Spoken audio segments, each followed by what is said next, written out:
Présente des gens finalement. Bah, moi je pense que tu es une célébrité. Je vais dire ça mais tellement de fois. Je veux dire mais va te former quoi.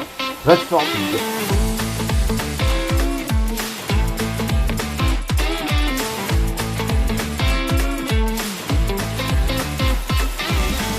Les collègues t'ont appelé François, moi je t'appelle Prési. Merci. Voilà. Tout à l'heure tu as dit que tu étais une personne publique. Moi je pense que tu es une célébrité. D'accord. Et comme toute célébrité, je pense que tu dois avoir une petite face cachée. Et donc, dans le cadre de cette interview hors PV, on va essayer de savoir ce qu'il y a un peu derrière le bonhomme. Donc, t'es clash, t'es un gars franc, qui va et dedans, etc.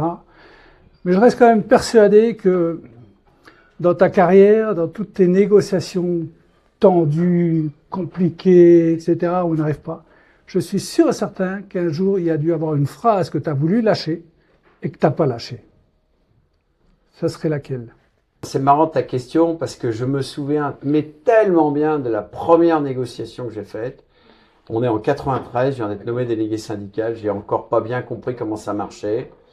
Et je me rends compte à la fin de la négociation, la direction se lève, c'était FO qui était majoritaire chez nous, des gens sympas, mais la direction se lève, ils avaient dealé avec une organisation majoritaire.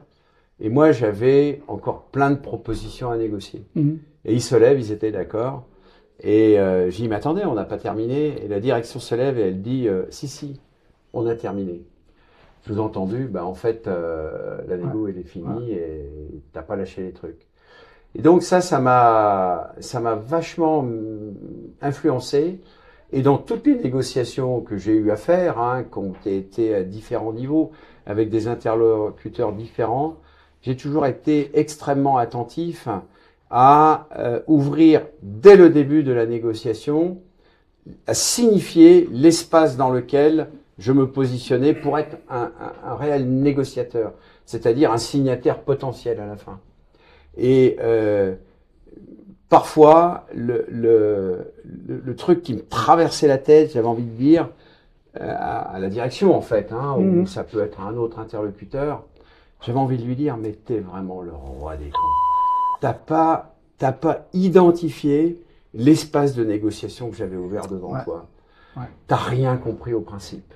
J'ai eu envie de dire ça, mais tellement de fois, de dire, mais va te former, quoi. Va te former à la négociation. Ou alors ne convoque pas la négociation. Mais moi, je viens, je fais l'effort. Fais ton effort. Et puis après, parce qu'on représente des gens, finalement. Oui, bien sûr. Voilà. C'est ça que j'ai envie de en fait dire. Je l'ai pas dit, pourquoi? Parce que c'était pas une question qui était prévue, ça. Ouais, mais je la rajoute.